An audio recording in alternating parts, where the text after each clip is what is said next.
ধ্যানের জন্য কাননের দিকে আগমন করেছে।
এমন সময় হস্তিনার মহারাজ পরীক্ষিত রাজা মৃগয়া শিকারের জন্য এই কাননের দিকে আগমন করছে।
রাজা মৃগয়া শিকারের জন্য এই কাননে আগমন করেছে। পরীক্ষিতের ভূমিকায় অংশ নিয়ে আপনাদের মহান মঞ্চে মঞ্চস্থ হয়েছে স্বর্গীয় আদালত মহাদর প্রধান শিষ্য ওস্তাদ যুধিষ্ঠির মাহাতো।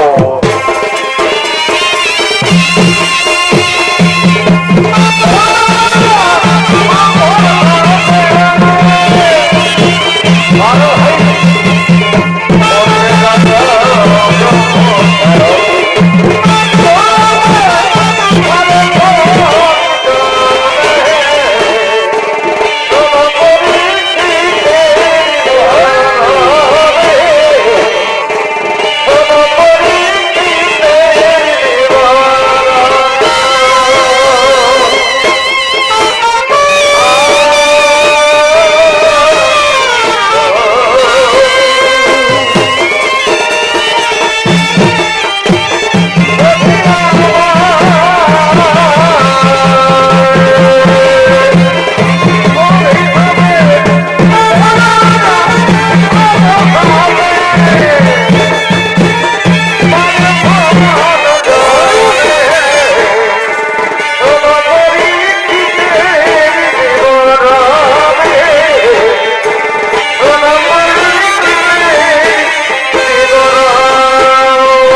শিকারের পাওয়া গেল না।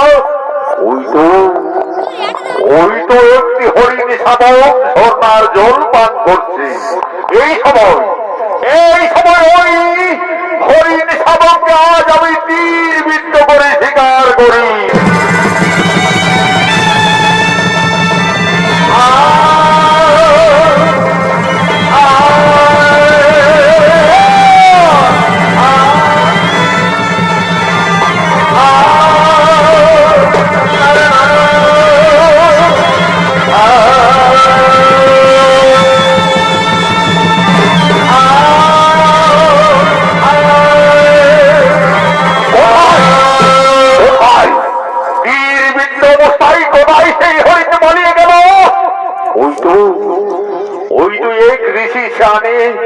রত রয়েছে, হয়তো ঋষিবর বুঝতে পারবেন। ঋষিবর, আমি হস্তিনার মহারাজ পরীক্ষিত। তীর বিদ্ধ অবস্থায় একটি হরিণ আপনার এই বাস দিয়ে বাড়িয়ে গেল। কোন দিকে গেল? মহারাজ পরীক্ষিত বলছেন, ঋষিবর আপনি কি দেখলেন সেই তীর বিদ্ধ হরিণটি কোথায় পালিয়ে গেল? ও মুনিবর, তুমি আমার কথার উত্তর দিলে না। তুমি ধ্যান করো, তুমি ভালো করে ধ্যান করো। আমি এই মৃত সাপ তোমার গলেই জড়িয়ে দেব। এই হলো তোমার রুদ্রাক্ষের মালা। আজ পরীক্ষিত রাজার বাক্য করিলে লঙ্ঘন। তুমি ভালো করে ধ্যানে দেবেন, রটনে থাকো।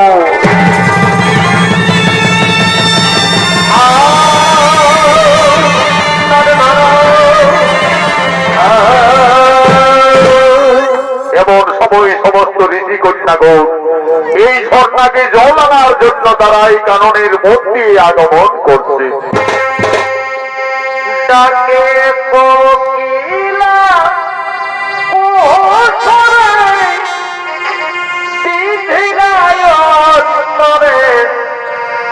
নদীতে জলানিতে যায়, নদীতে জলানিতে যায়।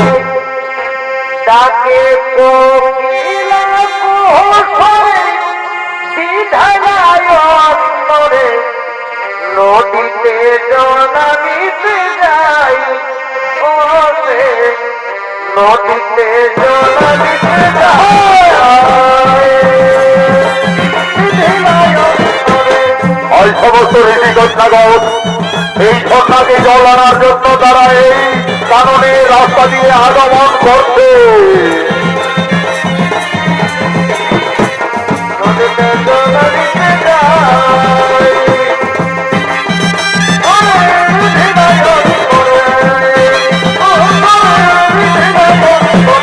নদীতে জলানিতে যায়, নদীতে জলানিতে যায়। হজতে না বলি তোমারি, হজতে না বলি তোমারি, আগে কিছু বড় তাই তাই গো। নদীতে জলানিতে যায়, নদীতে জলানিতে যায়। তাতে কপিলা মোহরে বিধিনায়ন্তরে, নদীতে জলানিতে যায়, নদীতে জলানিতে যায়। ভক্ত গাবরে তোমারি, আগিতে বড় তাই তাই গো। নদীতে জলানিতে যায়, নদীতে জলানিতে যায়।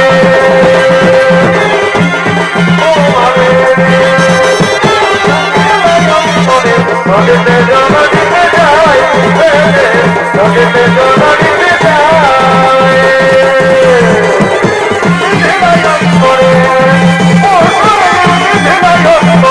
নদীতে জলানিতে যায়,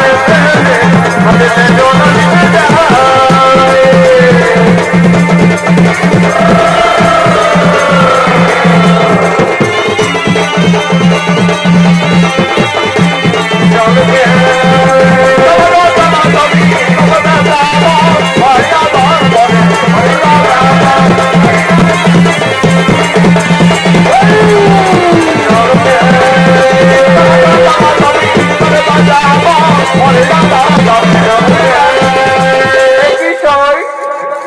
আজ ওই দেখো সই ঋষি শ্রমিকের গলায় কে যেন মৃত সাপ জড়িয়ে দিয়েছে। ওই দেখো সই ঋষি কোন সকলেই মাঠে খেলা করছে। চলো আমরা তার পুত্রকে এই বার্তা দিই। ঋষি সিংহী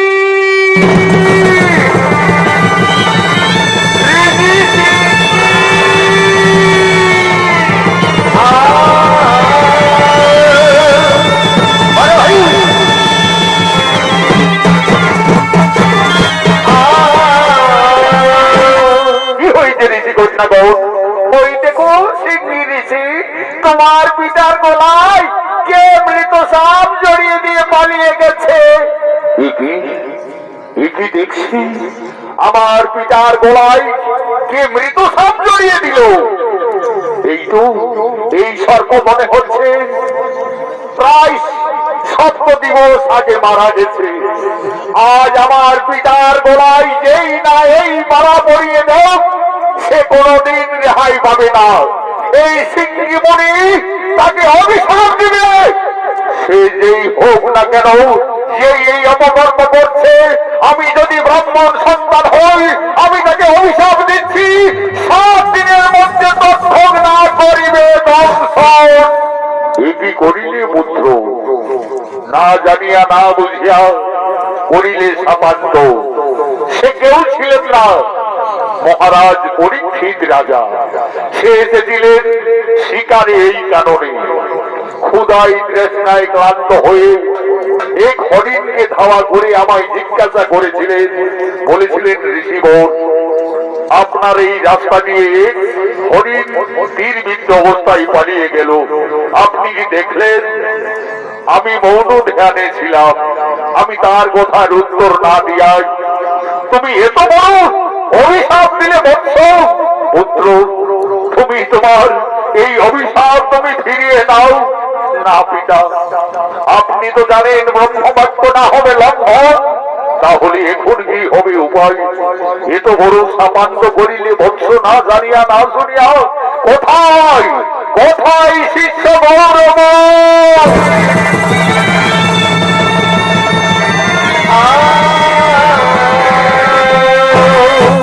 আদেশ করুন গুরুদেব। শোনো গৌরব, এই কারণে মহাবিপদের মুখে পড়েছি। পরীক্ষিত রাজা এসেছিলেন শিকারে। ক্রোধবশত পুত্র সিংহী তাকে অভিশাপ দিয়েছে 7 দিবসে তৎক্ষণাৎ তাকে দংশন করবে। এই বার্তা যাও তুমি পরীক্ষিত রাজা রাজবাড়িতে পৌঁছে দিয়েছো। তাই হবে গুরুদেব, তাই হবে গুরুদেব। আমি এক্ষুনি যাচ্ছি হস্তিনার রাজপ্রাসাদে। হে ভগবান, হে ভগবান, কি করিলে দয়াময়? তোমার লীলা খেলাকে বুঝে উঠতে পারে প্রভু, তোমার লীলা খেলাকে বুঝতে পারে। পরীক্ষিত রাজাকে যদি পারো তাহলে দয়া করে তার জীবন রক্ষা করো প্রভু, তার জীবন রক্ষা করো, তার জীবন রক্ষা করো।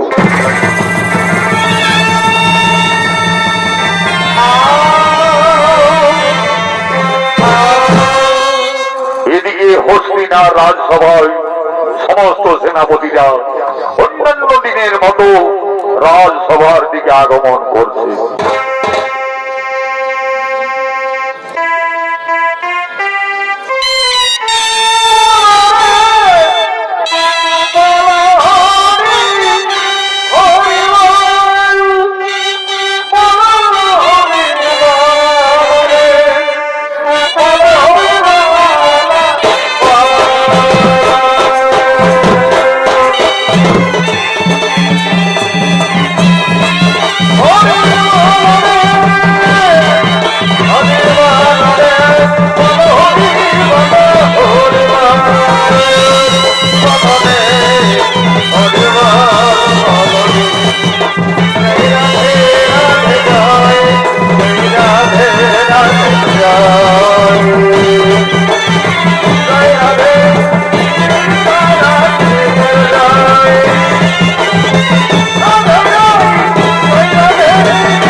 সেনাপতি সকলে তোমার আনন্দ রয়েছে ভবনে। আজ যা ঘটনা ঘটলো জঙ্গলে, আমি এক হরিণকে নির্বিঘ্ন করি, কিন্তু কপালের দোষে সেই হরিণ নির্বিঘ্ন অবস্থায় পালিয়ে যায়। এক ঋষি সেখানে ধ্যানে ছিলেন। আমি জিজ্ঞাসা করলি কিন্তু উত্তর দিল না। তাই আমি একটি মৃত সাপ জড়িয়ে দিয়ে ক্ষুধায় তৃষ্ণায় ক্লান্ত হয়ে রিক্ত হতে ফিরে এলাম প্রাসাদে। মহারাজ পরীক্ষিতের জয় হোক। জীবন ভিতরে আসুন মহারাজ, আপনাকে শ্রমিক ঋষির আদেশে একটি দুঃখ সংবাদ দিতে এসেছি মহারাজ। বলুন জীবন, আপনি কি দুঃখের সংবাদ দিতে এসেছেন মহারাজ? সর্বনাশ হয়েছে মহারাজ। শ্রমিক ঋষির পুত্র সিংহী আপনাকে অভিশাপ দিয়েছে। 7 দিনের মধ্যে তৎক্ষণাৎ দংশনে তোমার মৃত্যু হবে। যদি পারো, শ্রমিক ঋষি আমায় পাঠিয়েছে মহারাজ। 7 দিবস আপনি খুব ভালোভাবে থাকবেন মহারাজ, নামে সর্বদংশনে আমার মৃত্যু হবে।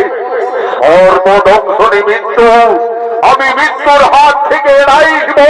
এই সেনাপতিগণ, এখন কি হবে উপায়? তার জন্য চিন্তা করো না মহারাজ। আপনাকে 7 দিন আমরা এক বেদির উপরে রাখবো, আর এই রাজ্যের গুণী জ্ঞানী সমস্ত ওঝা 7 দিন আপনার আলোয় থাকবেন মহারাজ। তাহলে সেনাপতিগণ আর বিলম্ব না করে তোমরা এই রাজ্যের সমস্ত গুণী ওঝাদের খবর দাও, যেন সকলেই রাজবাড়িতে এসে তাই হবে মহারাজ, তাই হবে।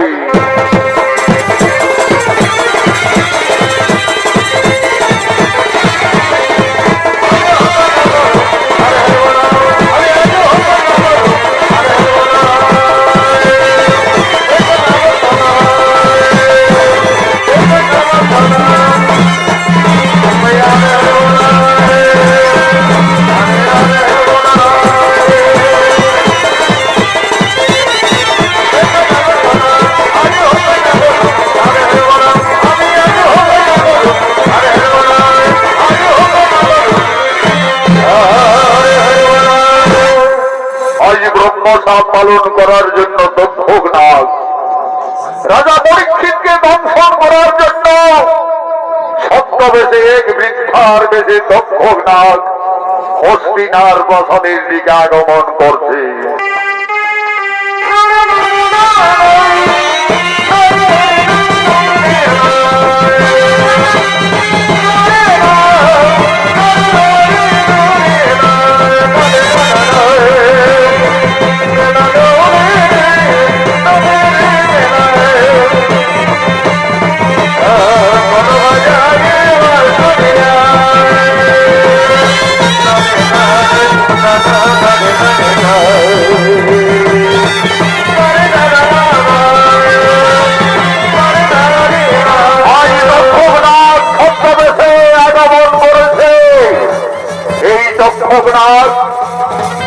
এক বৃদ্ধার ছদ্মবেশে আগমন করেছে।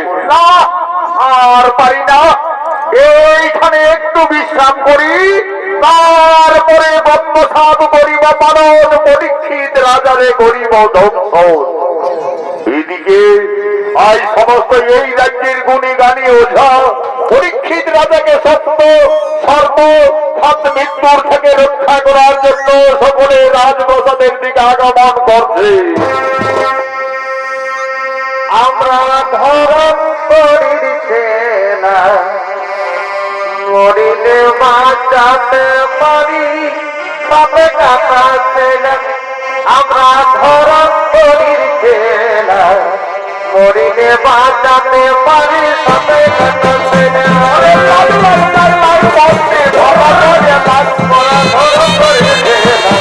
হরিণে বাঁচাতে পারি সাথে সাথে থেকে ওরে রাজা মানে সারা জলে লাগিল ওরা ধরো করেছে না হরিণে বাঁচাতে পারি সাথে সাথে থেকে ওরে রাজা করে ওরা ধরো করেছে না হরিণে বাঁচাতে পারি সাথে সাথে থেকে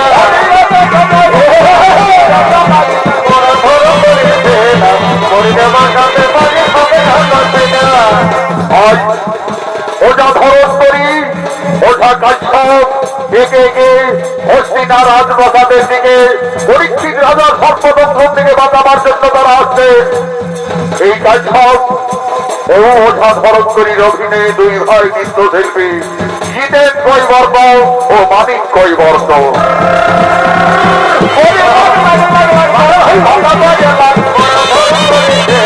হরিণে বাঁচাতে পারি সাথে সাথে থেকে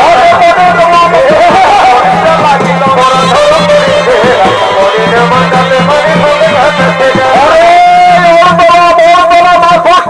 খেলা তুই ভাই আমি মহিন মন শিখেছি একেই শিখে তুই শিখেছি কামাতে আমি শিখেছি বোঝাতে কাজ হয় সিধাসি যাবেন তো হয় কাজ হয় লড়সিং আনন্দ হয়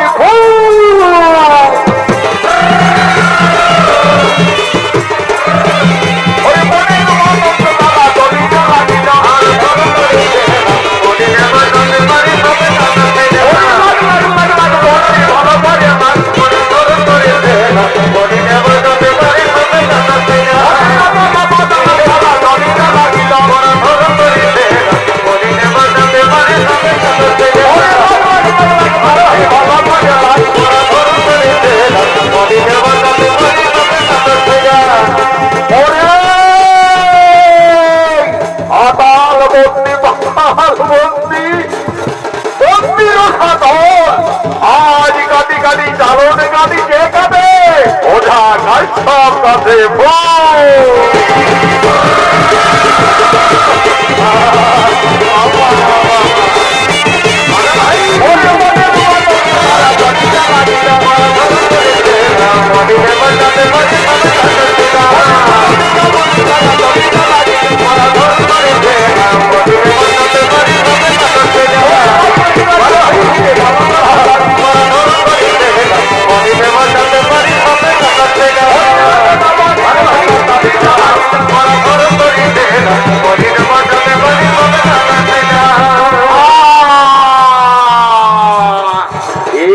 বাবারা তোরা কোথা যাবে আমরা যাচ্ছি বুড়িমা আমরা যাচ্ছি বুড়িমা রাজপ্রাসাদে পরীক্ষিত রাজার নাকি সর্বতন্ত্রণ হবে তাই তাকে ভালো করতে যাচ্ছি এ বাবারা তোরা কত বড় উনি কত বড় ওঝা আমিও তো যাচ্ছি পরীক্ষিত রাজাকে বাঁচাতে তোমরা কত বড় গুণী আমি ওই দেখো ওই বৃক্ষকে আমি মন্ত্রের দ্বারা আমি তাকে শেষ করে দিচ্ছি লাউ দেখি বাবারা তোমরা তাকে পুনর্জীবিত করো নিশ্চয়ই পারবো বুড়িমা নিশ্চয়ই পারবো সঙ্গে সঙ্গে মায়াধারী দক্ষ আজ সেই বৃক্ষকে তার মন্ত্র শক্তির সাহায্যে প্রধানেত্রী শেষ করতে চলেছে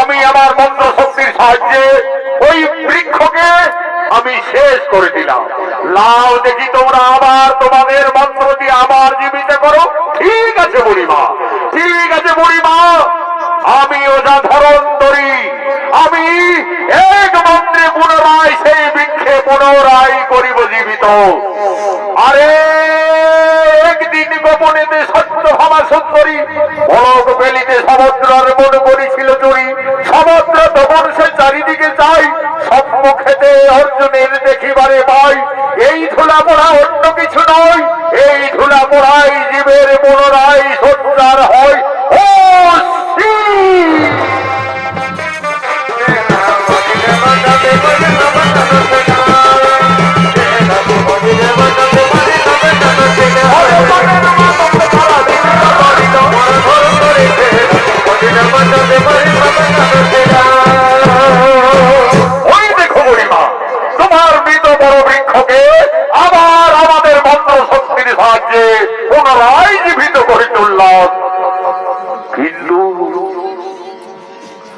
আমরা এত দেশে নগরী ঘুরেছি, কিন্তু এই বুড়ি এত জ্ঞানী এত গুণী, আমার তো সন্দেহ হচ্ছে।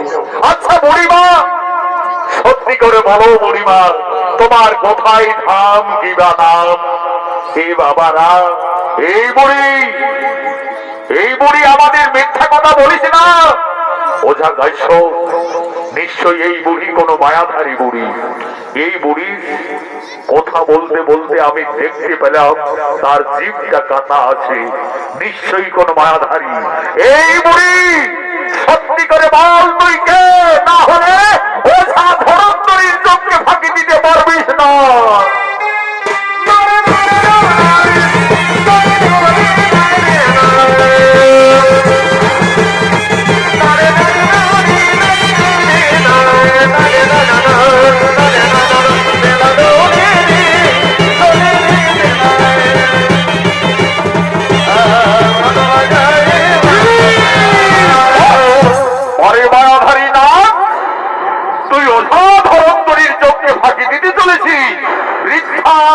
আমাদের অপমান করতে চলেছিস, সত্যি করে বল তুই কোন নাগ? আমি দক্ষক নাগ, ব্রহ্ম বাক্য পালন করার জন্য আমি পরীক্ষিত রাজারে দংশন করতে চলছি। কিন্তু তোমরা যদি পুনরায় জীবিত করো তাহলে ব্রহ্মশাপ লঙ্ঘন হবে, সর্পকুল বিনাশ হবে। হে ওঝাগো, দক্ষক নাগের নিবেদন, তার পরিবারকে তোমরা যা চাইবে আমি তাই তোমাদের দেব, শুধু ব্রহ্মবাক্য যেন লঙ্ঘন না হয়। কিন্তু আমরা তো মহারাজ পরীক্ষিতকে ভালো করতে যাচ্ছি, তাহলে দক্ষক নাগ একটি শর্তে তোমার কথা রাখতে পারি। যদি তুমি তোমার বলো, তোমরা তো এক রাজার ধন পাবে, আমি তোমাদের 7 রাজার ধন দেব। আমার বাক্য পালন করো। তাই হবে, তাই হবে দক্ষক। ঠিক আছে, আমরা না হই তোমার কোথায় বাড়ি ফিরে যাব না, বাড়ি ফিরে যাওয়া যাবে না। তোমরা একটি বদরিকা ফল মহারাজ পরীক্ষিতকে সেবন করতে দেবে, আর সেই ফলে আমি অবস্থান করব।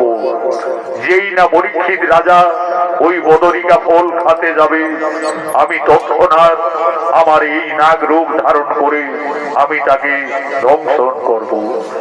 এই নাও আমার মাথার মণি, আমি তোমাদের দিলাম।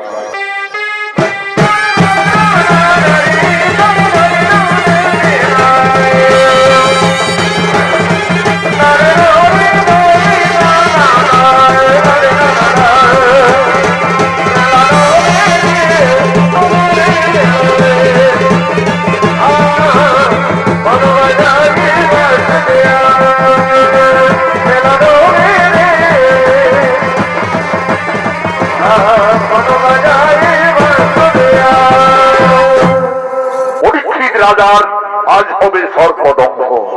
সমস্ত সেনাপতিগণ এক বেদি তৈরি করেছে, সেই বেদির মাঝে থাকবে রাজা পরীক্ষিত এবং প্রহরায় থাকবে সমস্ত সেনাপতিগণ, গুণী গানী ওঝা ব্রাহ্মণ। তাই সকলে আগমন করছে।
নিযুক্ত থাকবো। আজ সপ্ত দিবস পূর্ণ হতে চলেছে। সকলেই জ্ঞানী গুণী ওঝা সকলেই থাকবেন মহারাজ। আপনার সপ্ত দংশন থেকে বাঁচাবার জন্য সমস্ত জ্ঞানী গুণী আসছে।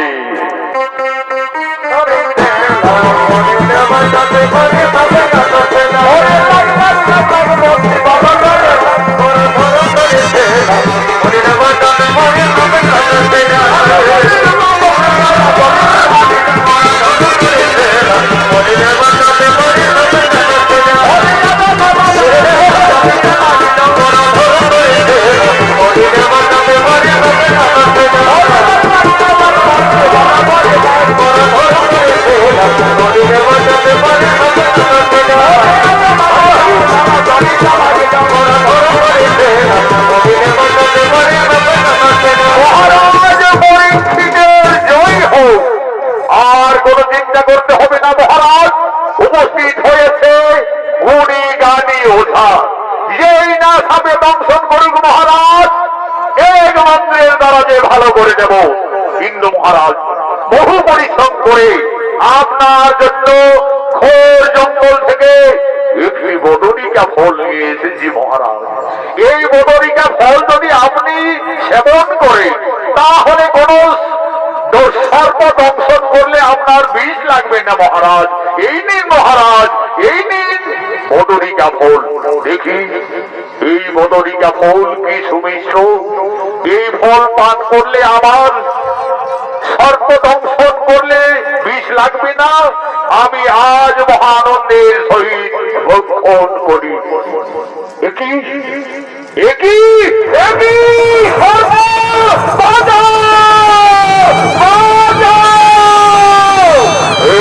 রাজা বলছে আমি দক্ষরাজ বাবাই বললাম ধ্বংস।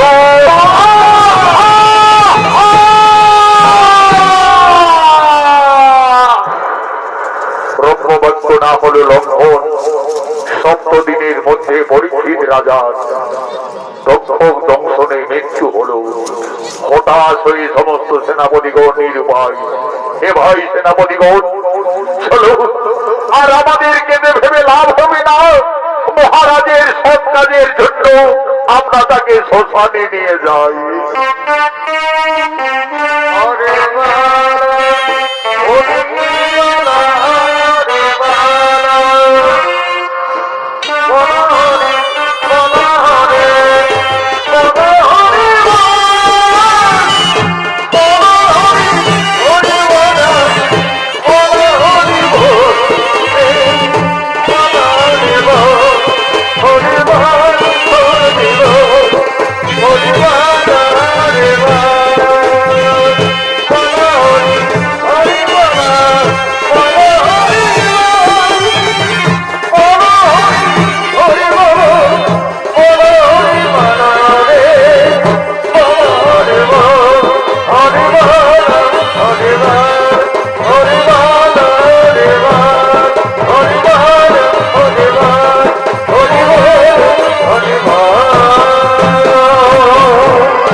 রাজার দক্ষক দংশনে মৃত্যু হল। মহাভারতের পুরাণের প্রমাণ অনুযায়ী তারপরে হস্তিনার রাজা হই তার পুত্র জন্মেঞ্জয়। জন্মেঞ্জয় পিতৃ হত্যার প্রতিশোধ নেওয়ার জন্য সমস্ত মুনি ঋষিদের সঙ্গে করে মনে স্থির করলেন আমি সর্পযজ্ঞ করব, সর্বকুলকে বিনাশ করে দেব। তাই আজ মহারাজ জন্মেঞ্জয় সমস্ত মুনি ঋষিদের সঙ্গে করে সর্পযজ্ঞ করার জন্য আগমন করেছে।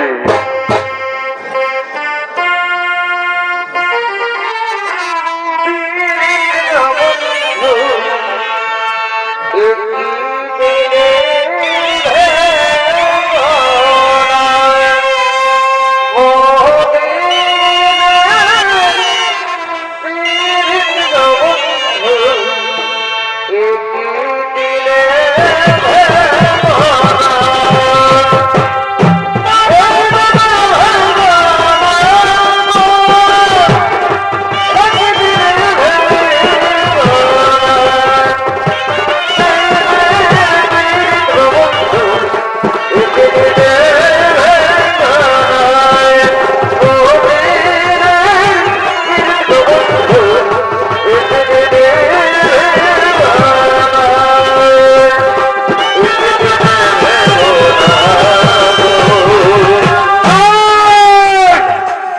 মহারাজ জন্মেঞ্জয় পিতৃহত্যার প্রতিশোধ নেওয়ার জন্য সমস্ত মনি ঋষিদের সঙ্গে করে হস্তিনায় সর্প যজ্ঞ করার জন্য আগমন করেছে।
আমার পিতার দংশনে মৃত্যু হয়েছে, আমার দিবসে না রুচে অন্ন, নিশীতে না জুটে নিদ্রা যাব, শুধু চাই প্রতিশোধ। তাই আমি রাজা জন্মেঞ্জয় পিতৃহত্যার প্রতিশোধ নিতে আমি মনে মনে স্থির করেছি আমি সর্পযজ্ঞ করব। আপনারা আর বিলম্ব না করে রীতি নিয়ম অনুযায়ী সর্পযজ্ঞের আয়োজন করুন। আজ পরীক্ষিত রাজার আদেশে মুনি ঋষিরা সঙ্গে সঙ্গে শুরু করলেন সর্পযজ্ঞ। ওম নমো অগ্নি দেবাই নমো নমো, ওম নমো অগ্নি দেবাই নমো নমো, ওম নমো অগ্নি দেবাই নমো নমো। এই সর্পযজ্ঞে সর্পকুল বিনাশের জন্য একে একে সমস্ত নাগ নাগিনী এই যজ্ঞের টানে সকলে ভস্ম হওয়ার জন্য আছে।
আমি সর্বমূল বিনাশ না হওয়া পর্যন্ত আমি এই যজ্ঞ বন্ধ করব না।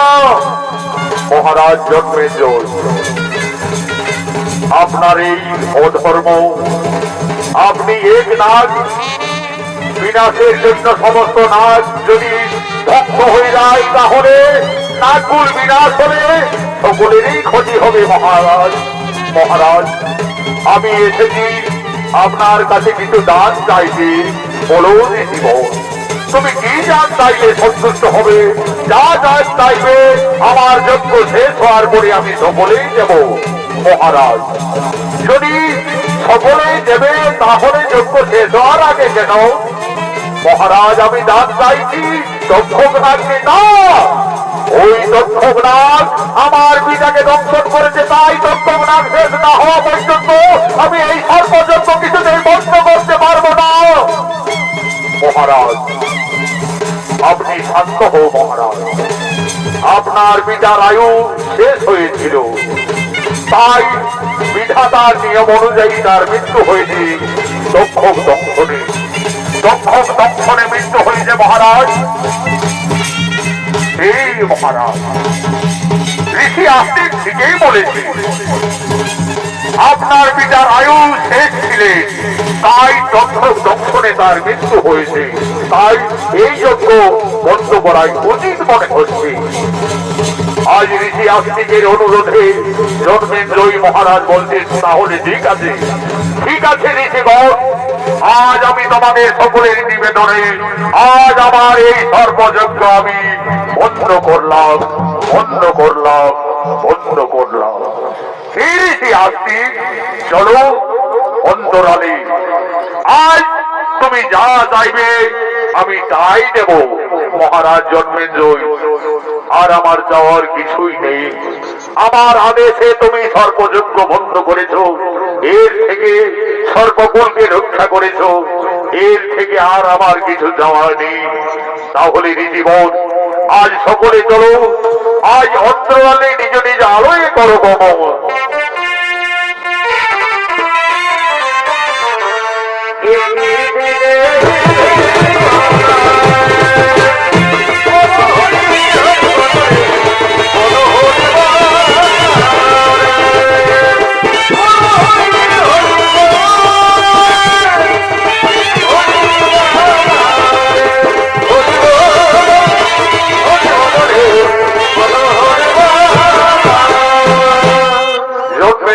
সর্বযজ্ঞে সমস্ত নাগ একে একে পড়ে ভস্ম হয়ে যায়। আজ পাতালে বাসকি নাগ মা মনসা খুবই দুঃখে দুঃখিত, তাই আস্তিক ঋষি সর্বকুলকে রক্ষা করলেন। আজ দেবী মা মনসা আগমন করছে।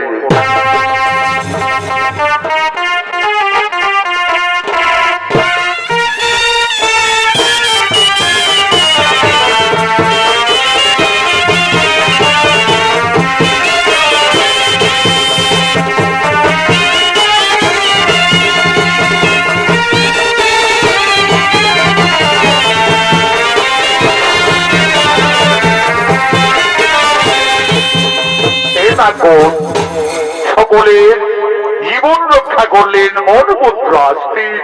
কই কোথায় আস্তিক?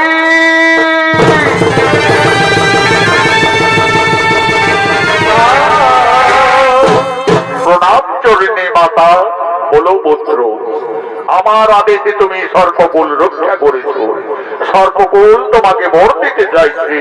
তুমি কি বর চাইছো পুত্র? হে সর্বকুল, আমার কোন বরের প্রয়োজন নেই, তুমি একটি বর যদি দিতে চাও তাহলে রাত্রের অন্ধকারে এই সমস্ত মানব জাতি যদি কেউ আস্তিক মনের নাম করে পথে বার হয়, তাহলে যেন মাতা তোমার কোন নাগ তাকে দংশন করতে না যায়, আর যদি কেউ দংশন করে সঙ্গে সঙ্গে ভস্ম হয়ে যায়।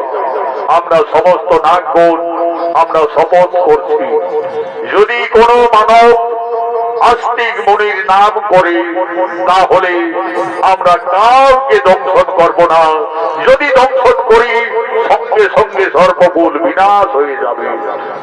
আস্তিক বলছেন, হে মাতা, আমি অনেক দিন তোমারই দেখা পাই না ছিলাম তো বৈশাই, আজ যে তোমার বুঝিবারই ইচ্ছে হই মাতা। সঙ্গে সঙ্গে আস্তিক মুনি মাতা মনসাকে পূজা করতে লাগলেন।